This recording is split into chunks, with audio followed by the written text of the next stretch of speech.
Hello, and welcome to our product briefing on Onna. My name is Allison Keane. I lead up our team of solutions architects at Onna, and today I'll be walking you through common pain points that Onna solves for, as well as a walkthrough of the Onna product. So today I'll be showing you how in-house legal professionals can unlock the power of their unstructured data, but I'll also touch on some of our use cases beyond eDiscovery, as Onna is a specialized data management platform that surfaces proprietary information and makes it actionable for data governance overall. So let's get into the problem. The amount of data created at an organization continues to grow and becomes increasingly difficult to manage across multiple applications, which introduces risk, data sprawl, and it makes it difficult for organizations to quickly find the information they need, and data stored across multiple systems can be expensive.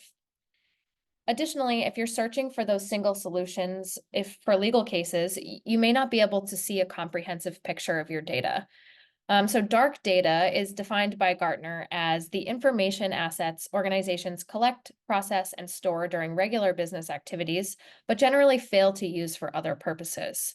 So dark data can be stranded for many reasons, whether that's M&A, digital transformation, app consolidation, employee turnover, cost cutting, etc. You end up with data stranded that you either don't want to lose for knowledge continuity purposes or that you have to hold on to for compliance reasons. So that's why we created Onna. Onna is a data management platform that is set apart from others due to its ease of use, commitment to data accessibility, and the ability to adapt to your business needs. It provides an easy way to connect to your modern systems of record so that you're able to find what you need and act upon your proprietary data. Onna is a secure partner and platform for helping organizations manage proprietary data, and we transform unstructured data across file types and make it easy to access, digest, and export information in the format of your choice.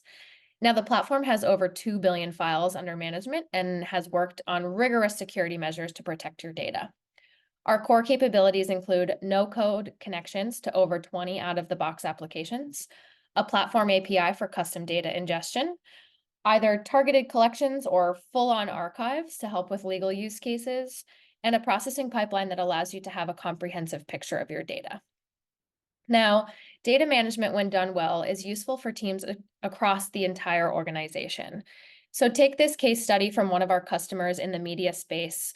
They were able to use Onna to have legal and HR manage sentiment analysis and investigations on core communication platforms, support compliance audits for their security team, and finally recover data that was lost from an origin system for their IT team.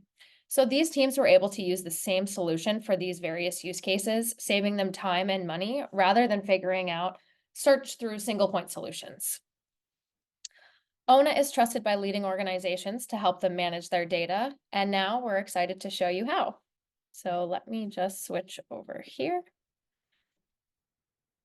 So what we are looking at here is Onna. More specifically, these are workspaces in Onna. So workspaces are really just the collaborative organizational areas that can help you accomplish those various use cases, some that I mentioned in that specific media company's example. So the pain points of our customers being things like increasing data volume and not knowing how much data is living in each origin system. Data quality, not being able to read thoroughly through all of their information, whether that's for legal or for other use cases, HR investigations and things like that. Inefficiency, so having to coordinate back and forth with IT. Can I have this data pulled? Can I search across this data? Really making it centralized and easy to work across teams. And then, of course, security. With having your data all in one place, you want to make sure that it's nice and secure and encrypted, and you can share it with only whoever needs to have access to it. So you can see a couple of examples that we have here. We have a workspace dedicated to centralizing cloud data sources. So centralizing all that data, seeing what's outside of retention policies, understanding the data sprawl that you have at your company. Acquisition, so let's say you acquire a company who uses a different set of tools than you do. You can ingest that, whether that's for legal purposes or just knowledge continuity purposes, retire those licenses, and then get them moved onto your systems. You'll also see where we'll focus in today is mostly our legal use cases. So we have these targeted matter-based spaces.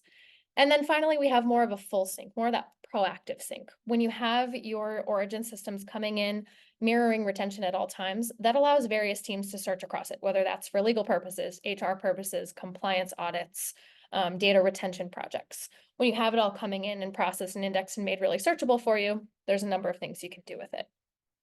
Now, where I'm going to focus is in this space here. This is based on an IP theft litigation where one custodian who is working on an electric vehicle battery design goes to a competing company and takes those designs with her. And then in turn, there is some IP theft litigation that needs to happen. Now you'll see here that I've connected all of these various different data sources for that custodian in question, as well as her team members.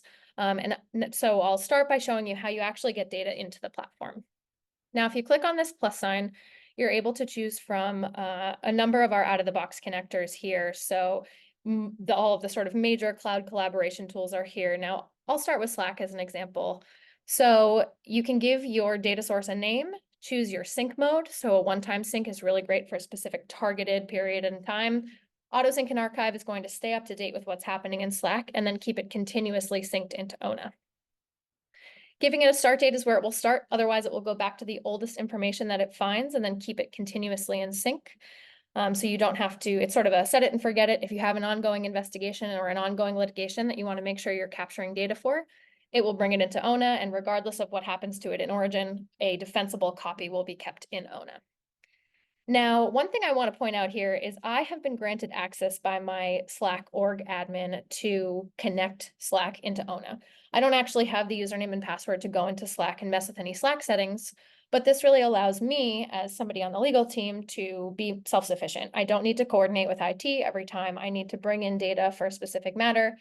That person has granted me access. They have full audit capabilities to see how I'm leveraging those credentials and when I'm leveraging those credentials, but I get to kind of go about my day.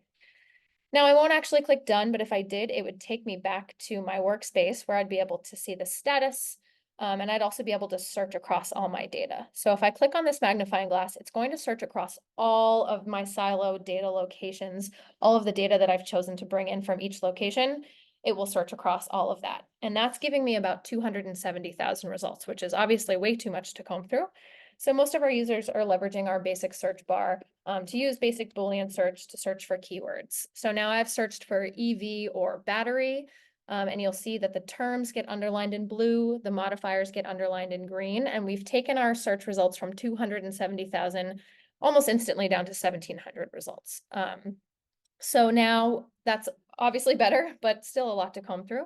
So maybe I want to say, show me anywhere where there are Slack conversations, including these terms. Maybe I know what file types I'm looking for if I'm looking for a specific design.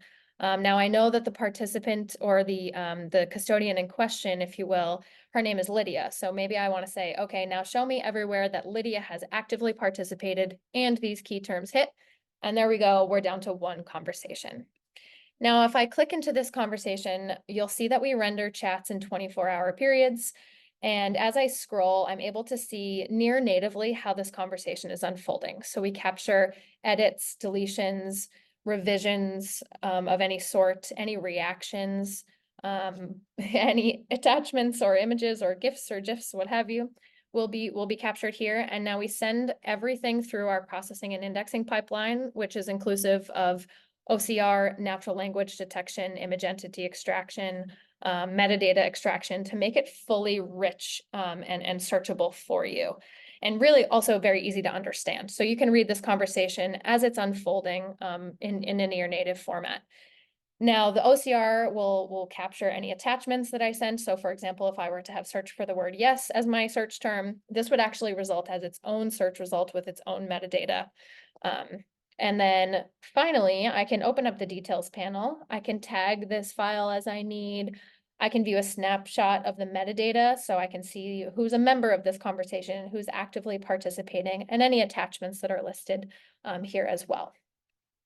Now, if I come back out to my search results, I can choose to export. Now we have a number of different ways you can export. We have sort of basic exporting functionality. We have relativity compatible exports.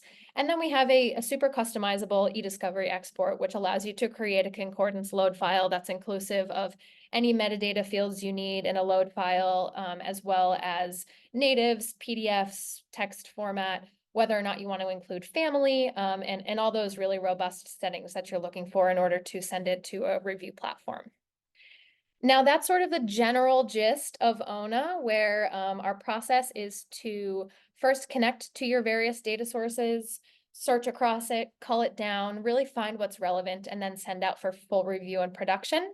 We do have further capabilities regarding things like legal hold notifications and in-place preservation. So if you're interested, feel free to reach out. But that is all the time I have today. So I really appreciate you joining, and thank you so much for your time. Bye-bye.